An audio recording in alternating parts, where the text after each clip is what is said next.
Well, welcome everybody. This is the month of May, Clearinghouse on Women's Issues special program. It concerns, as you might have noted, sex ed for all. I think that's a topic that really everybody should appreciate, no matter what our age. It faces an awful lot of challenges right now in a number of states, and we'll get into that soon. But I wanted to note that we'd like to have folks who have questions, and this is an area where I'm sure people have lots of questions, to put those questions in the chat.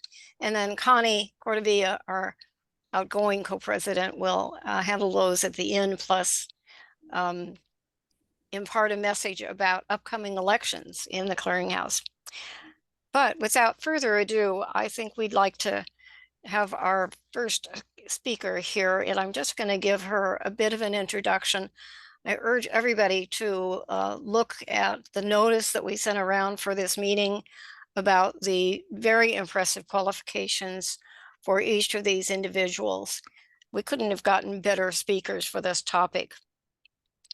Christine Soyong Harley is the president and CEO of the Sex Information and Education Council of the United States, an organization, I might add, is a pioneer in this area.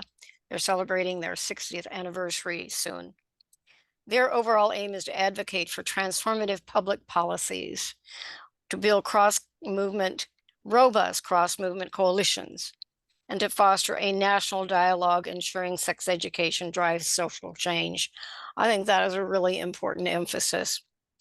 That's certainly a much broader mission than sex ed programs had many, many, many years ago. So it's wonderful to see that holistic way of addressing the need for sex education. Chris has led CCUS since 2019 with a focus on education as a vehicle for social change, focusing on the broad benefit of comprehensive sex education to prevent child abuse and sexual violence, and to advance education on consent, gender justice, and affirmation of LGBTQ communities. Chris served as Director of Governmental Affairs for the White House Initiative on Asian Americans and Pacific Islanders in the Obama administration, and has worked in state-level agencies and community organizing. So that is a fabulous background, and I'm sure we'll learn a great deal from Chris Harley. Please take it away, Chris. Hi, thank you. So Chris Harley with CCUS. I have a little bit of my background, which Jan already suggested. And then actually, I'm really grateful to be here with Nora. So we're going to hand off. So we'll pause so that Jan is able to introduce my illustrious colleague we've been in the trenches with for a while, Nora Gelperin, who is with Advocates for Youth. Next slide, please. This was shared, but if you have any questions, please go ahead and submit them in the chat. And then I guess at the end of the program, we'll open up for Q&A if there's any questions, and feel free to also raise any that come up at that time. So as Jan mentioned, I'm going to start us off just at the current state of affairs. One of the things that really struck me about the Dobbs decision that came down is that it really goes beyond abortion. What we saw was the court undermine the right to privacy. This is one of the enumerated rights that is, sorry, an unenumerated right that's not explicitly written, but it's interpreted through the Supreme Court's knowledge of law. And these laws have been primarily granted through the Ninth Amendment. And these are the laws that the Dobbs decision really just took the feet out from under. And that includes the right to travel, presumption of innocence, the right to privacy, the right to private sexual activity, the right to same-sex marriage, the right to interracial marriage, which is all the right to one's own bodily, reproductive, and sexual autonomy. And what you saw is that in some of the opinions that came through, particularly from Clarence Thomas, he really created a through line telling us which of these rights should be ended.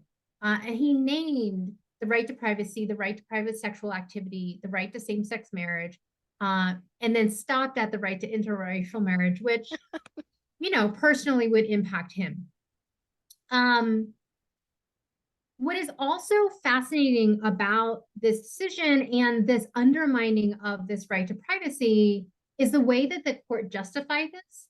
Because what they argued was that not only is abortion not referenced anywhere in the Constitution, they also argued the due process clause only guarantees rights that are deeply rooted in the nation's history and tradition, and implicit in the concept of ordered liberty, which essentially was tracing this right, the concept of what is a right, back to the Magna Carta, which is a royal charter of rights that was adopted by King John of England in 1215.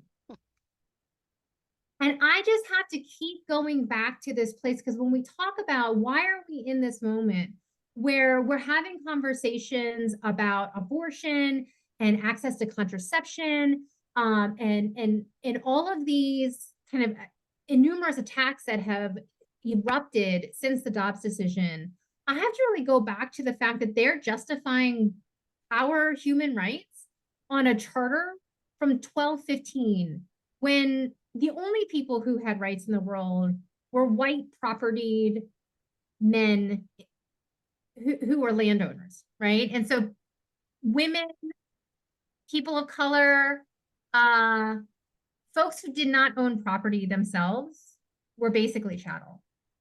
And so I just really need us to sit in that, because otherwise this conversation really doesn't make sense. Nora, can you please move that forward? Thank you. The other thing that I want to really note about this period is this idea of reproductive racism. And this was a concept introduced by Sophia Siddiqui, who's writing in 2020 prior to the Dobbs decision about the rise of fascist far-right movements in Europe. And she wrote about what is also happening in the United States. And this idea of reproductive racism is this particular vision of the world and of the nation, where white Native women's bodies are seen as a resource for national development. And there is a simultaneous attempt to stop the reproduction of those who are deemed unworthy. And there is this really strong vision of a heteronormative nation that's propelled by these far-right movements. And so anyone who is a minority, who is non-white, who doesn't conform to these heteronormative ideas of sex and gender become threats, right? And so then these conversations about LGBTQ and transgender youth and access to healthcare all come a part of this conversation.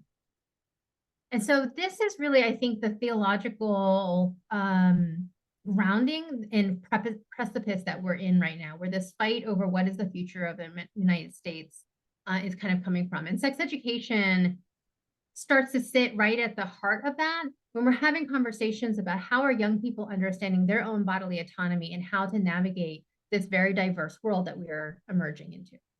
Next slide. So this is why we talk about sex education as a vehicle for social change. Our theory of change is that quality, inclusive sex education that is shame-free, developmentally appropriate, and inserts positive sexual health as a human right helps young people, helps all of us really understand how to build a world where bodily autonomy is understood as inalienable, but also where the diversity of the human experience can be affirmed, and where we all can sit in a world where our reproduction, our choices about who we are with and how we navigate the world sexually are honored and valued.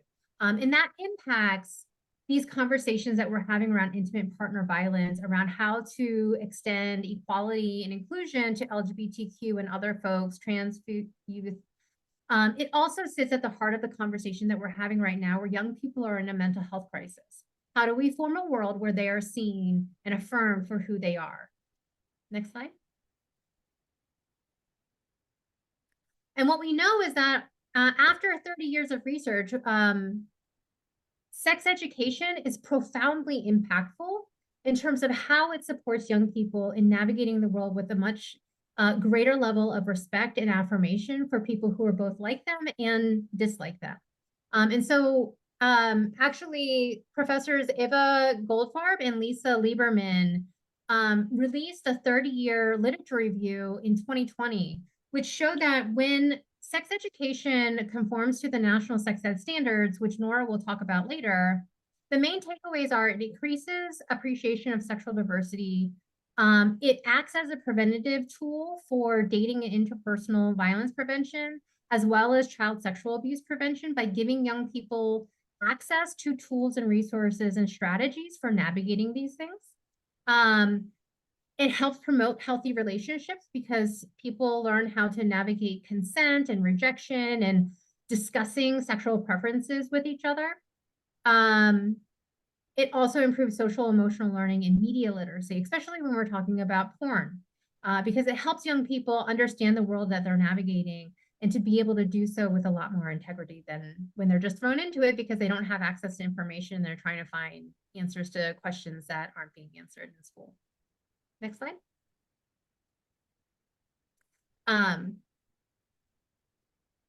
All of a sudden, though, in the aftermath of the Dobbs decision, we see sex education coming under extreme attack. And not just sex education, but school programs that are promoting inclusion and affirmation for the diversity of young people today. And we know that America is becoming increasingly diverse. And part of that demographic transition requires us to create communities where people are seen and valued. And unfortunately, what we see is sex education where these conversations are occurring, really undermining that goal for parents and for young people to learn how to navigate. Move forward. So I wanted to show just how dramatic this shift has occurred. What we saw was in 2022, all of a sudden, the landscape for sex education went from one where we were having a lot of really positive conversations. We were introducing bipartisan legislation around consent. We were seeing states pass statewide mandates and bills advancing comprehensive sex education programs. The Healthy Youth Act is a bill that we promote. And so we saw this movement that was moving in the right direction. And then all of a sudden in 2022, sex education, school, LGBTQIA rights, transgender rights, racial justice conversations, all of a sudden there was this flurry of hate-based bills that were being filed that attacked vulnerable students, public school curriculum, and then libraries. And there was actually a 438% increase in these sort of divisive concept curriculum bills that were effectively trying to censor what was being taught in schools. And that increase from 2021 to 2022 was quite overwhelming. There were over 140 so-called parental rights bills that were introduced, which was an effort by conservatives to sort of weaponize the attention that parents were paying to schools using fear-based tactics to tell parents, your students are being taught inappropriate content, and we have to give you all of these tools to litigate and attack and to censor what is being taught in the schools. And so you see that LGBTQ bills, anti-LGBTQ bills, and racial equity bills were some of the biggest pieces of legislation that we started to see in 2022. This was all school-based bills. And then sex education was about 12%.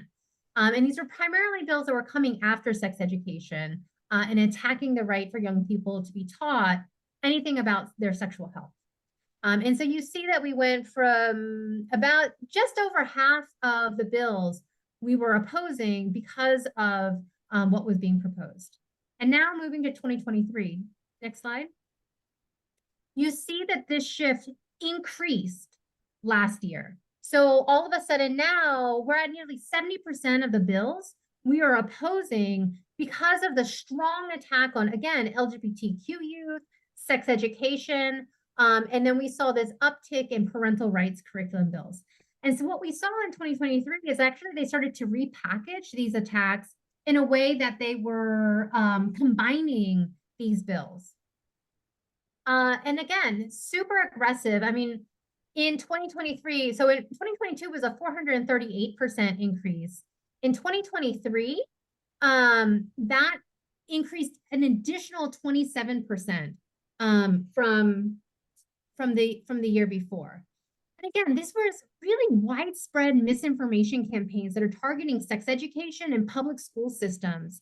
And they range from book bans to criminal charges against teachers who were even discussing certain topics like gender or sex education. And we just saw that the conservative, regressive minority is really laser focused on disrupting and dismantling America's advancement towards a more equitable and respectful society, trying to strip away the information and education that young people need to navigate their sexual and reproductive health care. It was so egregious. It's hard to even explain the range of bills that we saw. But what I want you to know is that in just the first 3 months of 2023, almost the exact same number of bills were filed as the entirety of 2022, when there was that 438% increase. Next slide. So this slide sort of shows the kind of range of policies that we have been contending with for the last couple of years. We're talking about censorships and bans on how teachers can talk about racism in US history, on schools, bans on lessons that teach kids empathy, right? How to work with each other, how to manage stress and anxiety in school, these social emotional learning goals that have been shown to be profoundly impactful in helping young people navigate their mental health. We saw those kinds of bans. We saw bans on and censorship on conversations around sexual orientation, so-called Don't Say Gay bills, bans on transgender girls participating in school sports or using the bathroom of their identity. There were efforts to take money from public schools and give it to religious schools that are teaching, more Judeo-Christian style lessons, bans on preventing parents from, supporting their transgender young people in terms of, healthcare or access to services. This uptick in parental notification kind of bills.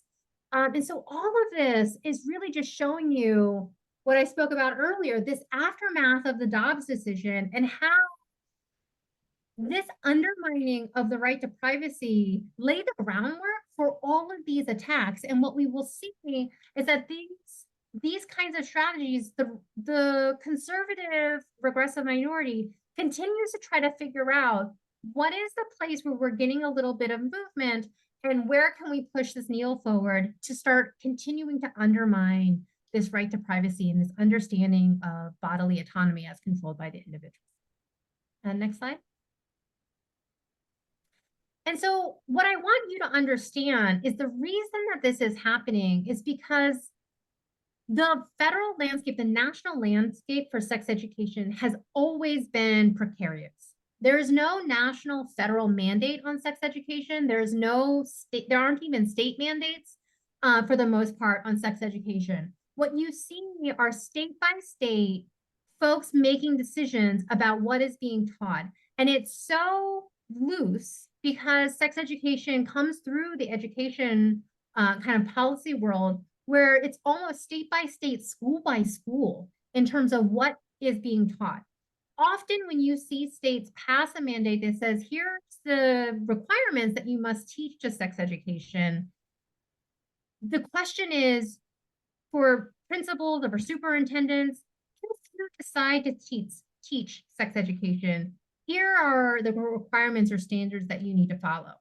If you don't decide to teach sex education, however, there's no standards or requirements. So you can have in the same state, one school district that's saying we are going to teach sex education and we're following these standards. And another school district right next door that's saying we're not going to teach sex education and therefore they don't have to do anything. So you can see only 29 states and DC mandate sex education. And then again, they're making choices. Are we requiring an abstinence-only approach where we're telling young people that they are immoral if they have sex outside of a heteronormative marriage? Or are we teaching sex education that is age appropriate, medically accurate, culturally responsive, and evidence-based? These are still things that we have to fight for in the other than the 13 states that have, 13 states do not require. So in the 13 states where this is not required. And so it varies across each state. You can see some of these statistics. It's really alarming just to see how varied and how divergent from truth and fact young people can be taught sex education. Next slide. So again, here's another slide just showing where sex education is taught. And so you see the difference between sex education, HIV education, where HIV and sex education is being taught together, and then where no standard or requirement is required.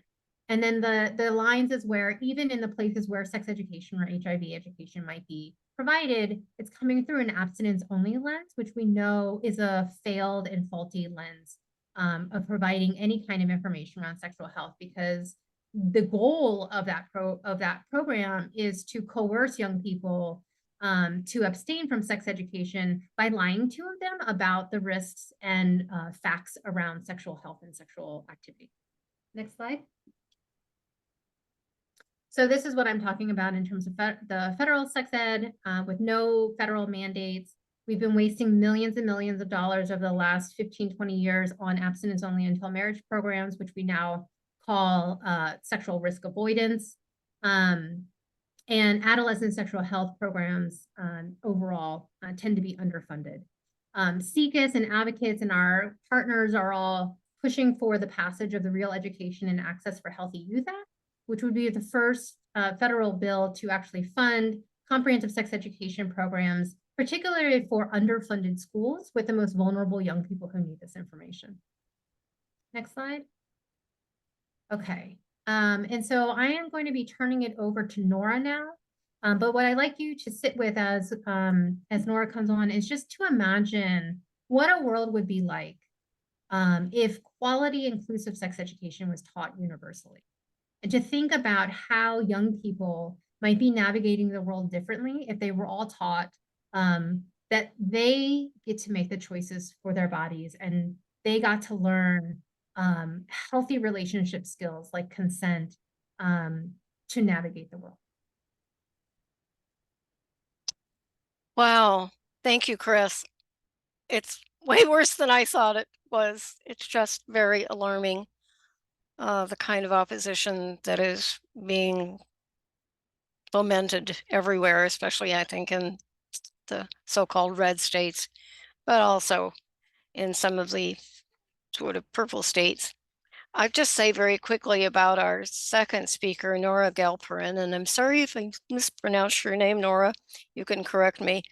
Advocate for Youth, Director of Sexuality Education and Training, who also has decades of experience in training in this field.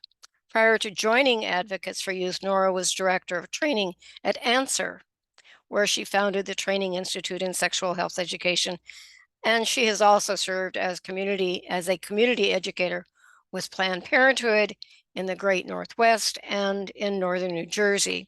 She has received several important awards for her work on sexuality education, and you can read more about Nora's qualifications in the invitation we sent out. So Nora, please carry this topic forward for us. Great. Thanks, Jan. How much more depressed can we get? Yeah, really. All right. So let's just recap a little bit of what Chris shared about kind of the national landscape, looking at which are the national organizations that support sex education in schools. You'll see all the usual suspects in terms of the major education and health associations, school counselors, public health, the pediatricians, all the folks that are really reputable in this space. And then those that oppose are kind of the usual suspects. They may pop up with a particularly state-specific name like Utah Parents United is really just a front for Moms for Liberty, pretty much all funded by the Heritage Foundation and a couple of others. So don't be fooled. A lot of people think that it's just my community or it's just my state or my town, when really it's a very well-funded, well-organized opposition, as Chris was laying out legislatively, to really undermine the rights of public education and specifically sex education. And at the same time, we know that public support for sex education has really not wavered over the past 3 decades. This is a survey that was done among members of the National PTA, among all 50 state associations of the Parent-Teacher Association.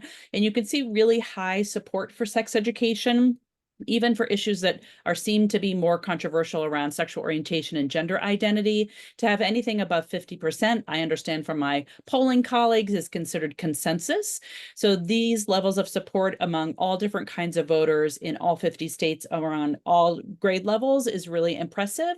And just know that this is not new.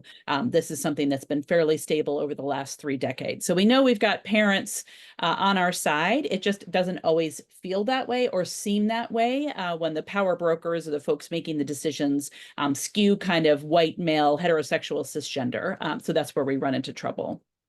But let me take a step back and really just talk about what do we mean when we say sex education? Some of us went to school many decades ago, or perhaps more recently, and that's all good, but we just want to kind of recalibrate what we actually mean when we say sex education. So as Chris alluded to, there are a set of voluntary standards called the National Sexuality Education Standards that Chris and I were part of the team that wrote. The most recent version came out in 2020, where we've got some different content areas. This is really the minimum essential core content and skills across these topic areas and across kindergarten through 12th grade. It's really trying to set the floor for schools so they can really look at what their state requirements are, what the curriculum is that's available, and how do they measure up so they can look at areas where they can really improve their instruction. And I know it's very tiny font. We'll share this with you after the session in a more readable version, but you can just kind of see, if you can look at some of the different topic areas, lower and upper elementary on the left of your screen, middle and high school on the right of your screen. So just kind of breeze over and see some of the topics. You'll see some through lines around consent, healthy relationships, personal safety. We're really trying to empower young people with the knowledge and skills they need so they can make the healthiest decisions for themselves, both now and into the future. But often we bump into some really common myths that are very pervasive around sex education. So I'm just going to go through a few of those with you, one per grade band, so we can kind of set the record straight around what sex education really covers. So we often hear this, that sex education is really something that's taught by people with advanced degrees, just like math or social studies or science, when really sex education is often taught by a classroom teacher or school nurse who really have no background or training in sex education. Some of them are thrown into the classroom without having ever taken a class in health education or any content in sex education, just because they might be willing to do it, but doesn't mean they have any training. And that's actually what actually happens in lower elementary. It's very common when I do a workshop, I'm getting folks that have never taught this ever in their lifetime, even though they might have been a kindergarten teacher for 25 years. They're kind of the ones that get to pick up a topic that's really nuanced, that's really sensitive, and may really resonate differently with all of their learners. So unfortunately, we don't have a lot of teacher training for the folks that are actually implementing sex education, particularly in lower elementary. So how about this one? Do you think this is a myth or reality? And if you want to put it in the chat, that would be great. If not, I'll just review it with you. But sex education that covers puberty is often just 1 to 2 class periods. A lot of times people think, well, you know, puberty is really complicated. Everybody goes through it. It's not optional. We all go through puberty at some point, and it usually takes a few years to go from start to finish. So it can't be just 1 class, right? Actually, in upper elementary, maybe you're lucky to get 1 class in 5th grade with the blinds lowered and it's all darkened and we're going to watch a video and not talk about it. I remember when I was in 5th grade, the boys went to the gym and played basketball and the girls each got like a maxi pad and good luck. So it's really very sad, the little that is provided even around a topic that's as universal as puberty, when we know students have so many questions, they're so curious, there's so much changing and evolving just when it comes to like period underwear is a thing now, right? So we want to be providing that information before they go through this really big experience. By 5th grade, we know we really want our students to be thinking about how to show respect for themselves, to really understand that sexual orientation is around who you're attracted to, different ways that families come to be and pregnancies get started, really starting to understand that everyone has a gender and a gender identity, and we all express that in ways that are unique and authentic to us, and certainly around personal safety and making sure that they understand around harassment, violence, and how to go get help and from whom. All right, middle school, what do we think? In middle school, sex education encourages students to delay having sex. What do we think about that? A myth or a reality? It's actually a reality. A lot of times people think, oh my gosh, by the time they're in 6th, 7th, and 8th grade, you're encouraging them to have sex just by talking about it. We actually know from lots of studies that by talking factually, honestly, and completely about sex education, young people are more likely to postpone first intercourse. They're more likely to delay the onset of any sexual behavior and more likely to have fewer sexual partners at the point at which in their lives they do decide to be sexually intimate with another person. So it's really not this idea that if you talk about it, they will run out after 7th period health class and start something. That's never shown to be the case. I wish I had that much power. I do not. And so we really know that middle school sex education is really about social media. It's really about healthy relationships, how to say no when you're not ready or comfortable doing something with another person, how to identify sources of information. And really we're seeing a lot more interest in sex trafficking as that becomes an issue that's of greater concern for many of our young people. And lastly, oopsie, I got a little excited there. Sex education in high school is usually only taught in 9th grade. Well, I already gave you the answer. Unfortunately, that is the case when we look at survey after survey. It's really one freshman health class, of which maybe a week or two is sex education, and the rest is stress and nutrition and alcohol, tobacco, and drugs. All important topics, but we recognize that sex education is really nuanced and ever changing. Like we know just a couple of weeks ago, the first over-the-counter birth control became available in all major pharmacies and drugstores, and kids have questions about those, and we need to give them complete and accurate answers. So this is really what we want to see being covered in high school, just a snapshot of what it could look like, but unfortunately it's not what often it does look like. So we have a lot of work to do. But as Chris kind of outlined in her presentation, we know there's often some attacks on sex education that are not based in truth, science, or fact. So I wanted to just close up my piece by giving you just a few examples of some of the common attacks on sex education these days and some recommendations how, if you were able to go to a school board meeting or to pen a letter to the editor or make a meeting with a school district in your area to just voice your support for sex education, here are some things and some ways that you may be able to respond to some of these common attacks that we're hearing these days. So the first one is that sex education is too explicit. We must protect their innocent, clutch your pearls. Oh my, right? There's a lot of worry about talking about things that may be not age appropriate. And I usually, when I hear this, if I'm not in a very serious mood, I might invite people to watch YouTube or check out what you see on TikTok, because talk about not age appropriate. There's so much more social media that's inundating young people with sexually inappropriate messages that are confusing, that are contradictory, that aren't based in science. Sex education is there to provide the facts. So an answer to this is really starting to lay out the foundational approach to sex education. We know kindergarten through 12th grade, everyone can use lessons on healthy relationships, on respect, self-esteem, consent, and boundaries, and that we want to give young people a safe space to explore these issues, better understand them, think critically for themselves, understand their own cultural and faith values in consultation with trusted adults, parents, and caregivers, and that sex education is a very necessary part of that equation. Another one we hear a lot, this is one of my favorites these days, is that sex education is indoctrinating our young people with gender ideology and all these made up words that they like to throw at us. It's not about education. We should focus on reading, writing, and arithmetic, or whatever they say.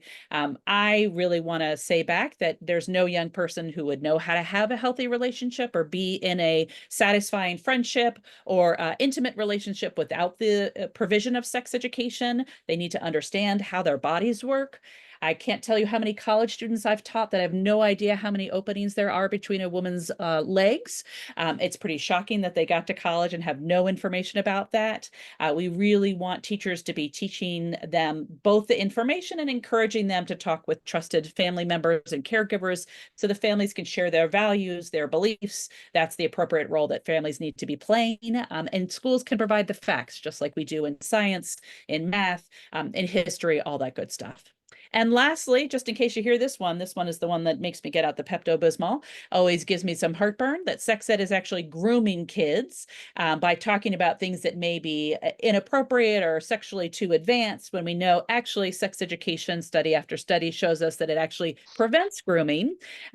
Associations like the American Academy of Pediatrics support it because we know by doing something as simple as just teaching young people the correct names for their body parts and not the cutesy little terms that maybe little kids are taught when they're younger, by saying words like vulva and scrotum and anus and penis and nipples. That really allows them, it's a protective factor from sexual abuse, because then they know the correct names to talk about what happened to them. They know how to report if they should ever be touched inappropriately. And so it's actually protective from sexual abuse and never anything close to grooming.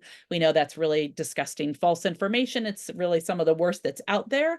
And it's really coming from people that want to scare and confuse parents to score political points, not ever based in fact or reality. So just some highlights, some ideas about how you might be able to respond if you should ever hear any of these claims. We will make available this one pager that we've got. CCAS has some really great messaging that we use all the time. We've developed some as well. So use them all together to really stand up in support of sex education, and in easy ways like sending an email, in more deep ways like going to a school board meeting with maybe just a sign that says, I support sex education. You don't have to speak, you don't have to get up and testify, but there's lots of ways that we can all support sex education, because we know our young people need and deserve it.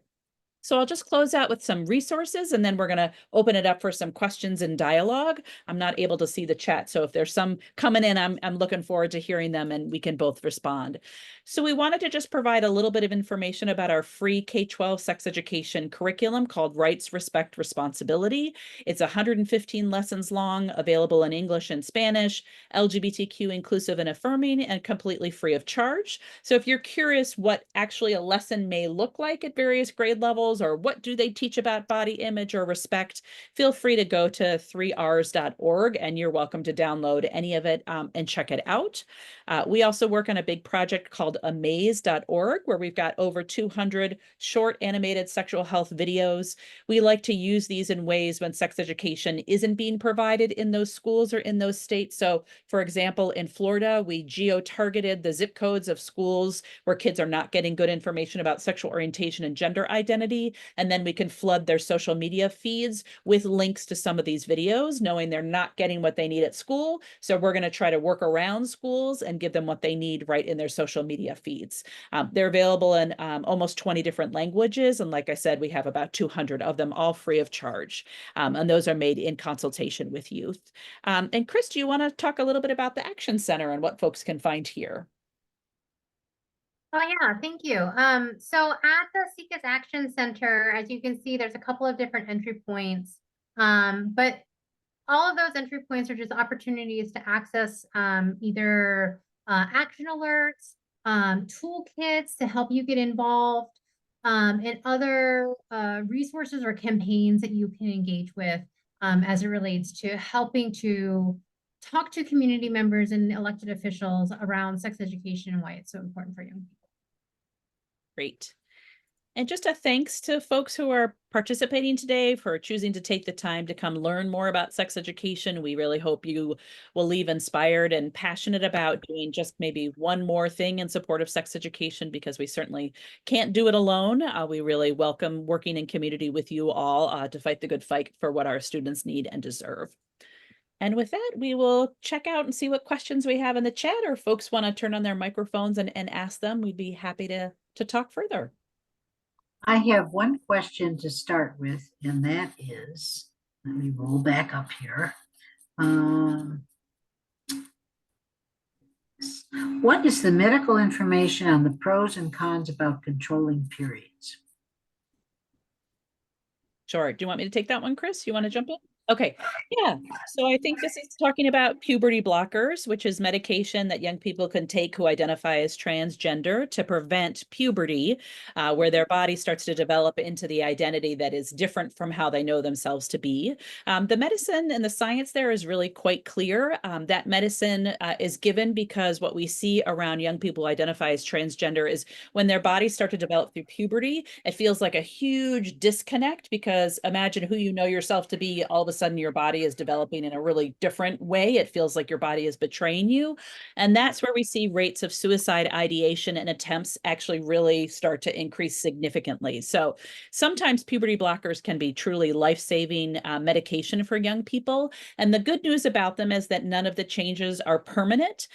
Those things can really be reversed. So if a young person decides later, you know what, I think I'm more non-binary, I'm not sure, it's not any surgical procedure. It's just something that pauses puberty where it's at, allows them more time in consultation with a mental health physician, their own family, to kind of best figure out what is true for themselves and their identity. And any kind of medical intervention may happen later in life, but puberty blockers have been shown to be very, very safe and potentially life-saving from some of the real significant mental health damage that can happen if a body goes through puberty and someone understands themselves to be a very different gender.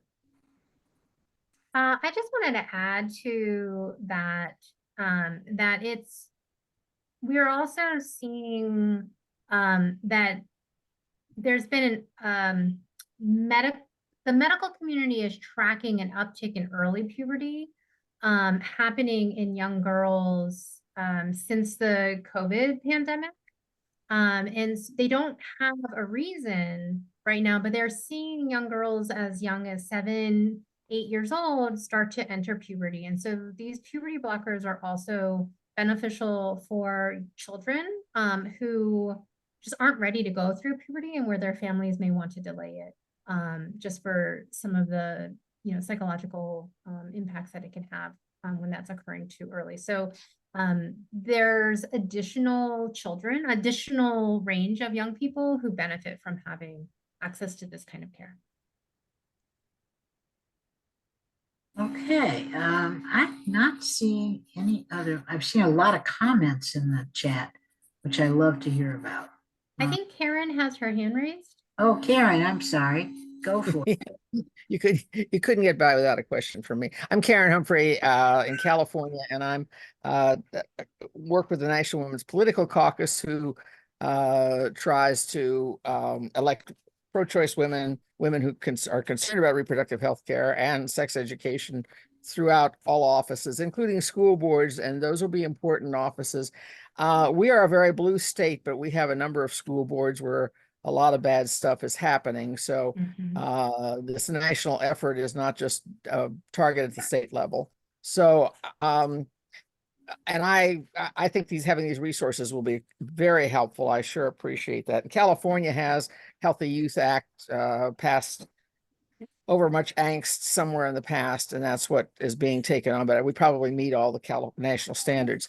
I have a concern about handling social media and how early it needs to start, and how we talk about the underlying gender dynamics that show up in social media.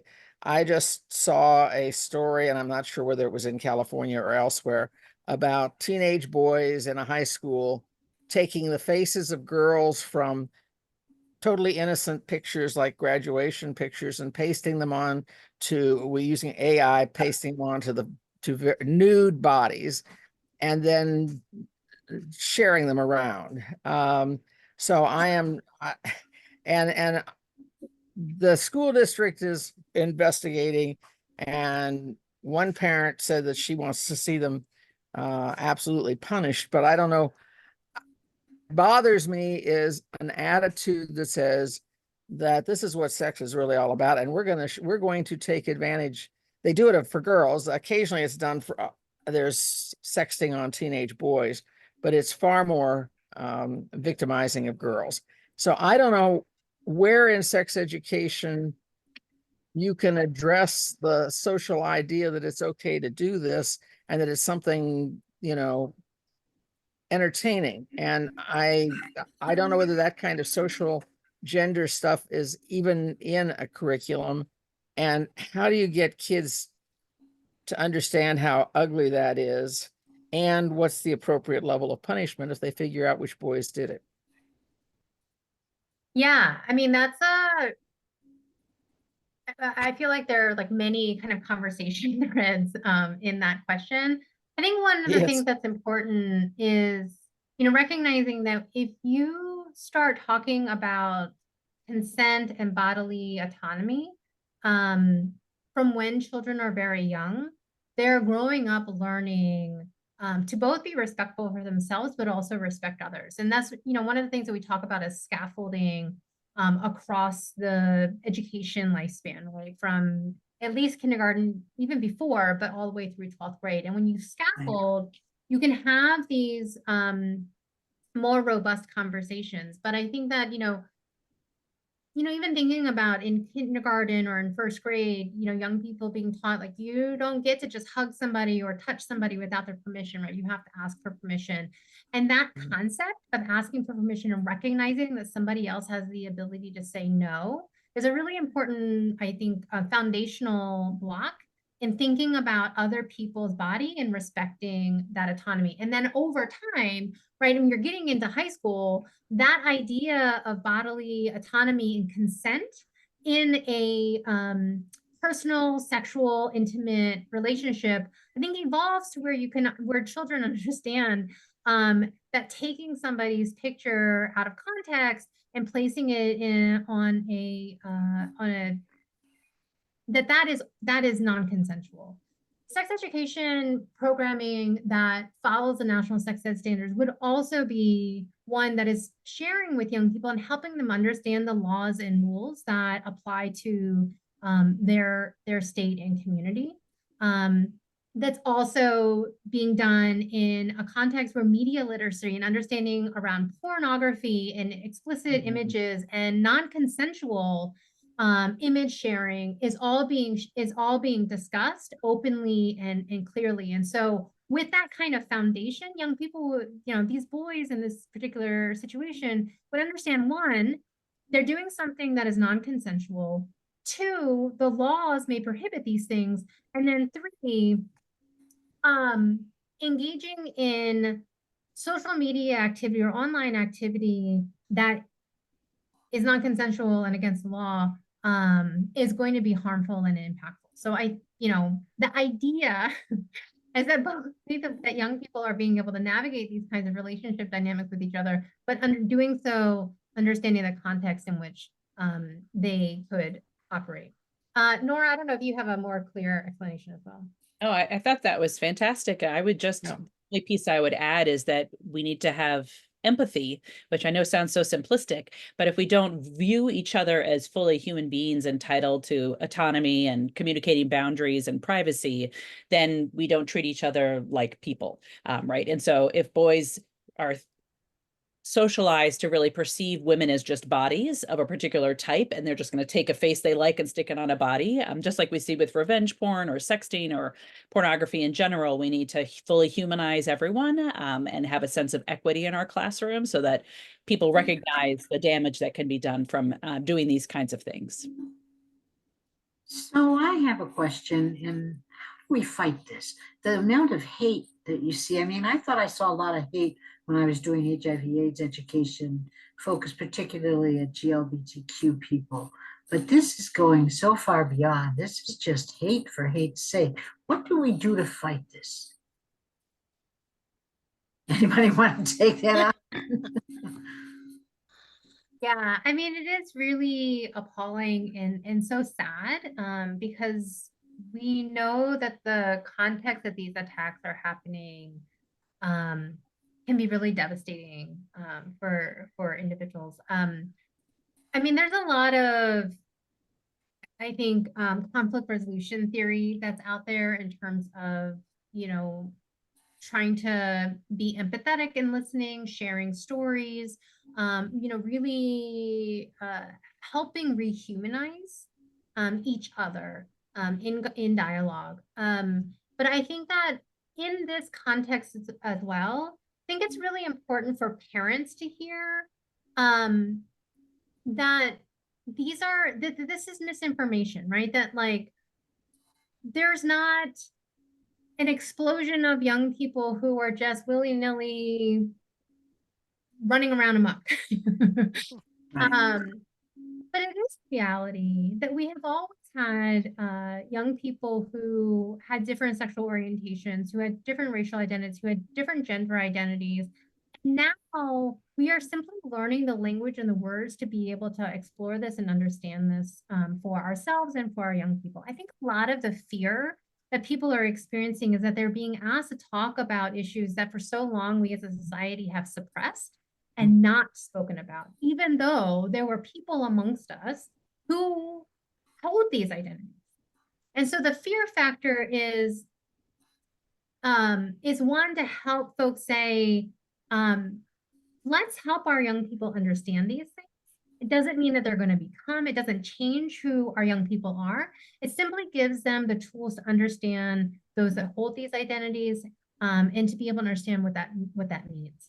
And I think that for parents, being able to navigate that with their young people, it also helps them get a little less afraid of the idea of somebody being different from themselves. Yeah, I think the one other element I would add is I think we're just we've given megaphones to a very small group of people, right? It used to be that in all of our national surveys, and what teachers would tell you is that they hear from maybe one parent, two parent out of a class of 25, maybe one kid was opted out. But now all of a sudden, those folks have a big platform and they have a very loud megaphone. And so it sounds like there's so many more of them and their hate speech is really proliferating. But really, they still don't represent by any means a majority. It just feels so opposite to that when you read the headlines or when you, attend a school board meeting. It's just their outsized influence, I think, makes it feel a lot more lopsided than it actually is. Yeah, it sure is hateful. It's really hard to take. Is there another question from anyone? I have another issue that I wanted to bring up, and that is the question of trans girls in sports. That's been a hot issue. We've had a couple of CWI sessions about it, and it doesn't seem to be resolving, so to speak. There doesn't seem to be overwhelming medical evidence on one side or the other. Is there anything that we know that's new about this? Yeah, that's a big one, right? I know we've got whole initiatives around this. I could certainly share some more resources around this. I think for us, one of the things that we often reflect on is how many students are we actually talking about? Sometimes we're making laws that might impact one or two students, and they just want to be part of a team and play a sport. So while I recognize the important advancements that equity and equality efforts have played around leveling the playing field for female athletes, I also wanted to just keep in perspective, we're not talking about a very, very many students at all. And we would never keep students off a team if they weren't able to run as fast, if they weren't quite as tall, if they weren't able to lift as much as others. It's just really around allowing all students who want to participate in extracurriculars have a chance to do so. Okay. I mean, I think the other factor for us is the way in which they administer or enforce these laws seem particularly invasive and damaging for any young person who is trying to play in a sport. And above and beyond the goal of having young people be able to participate in a team activity.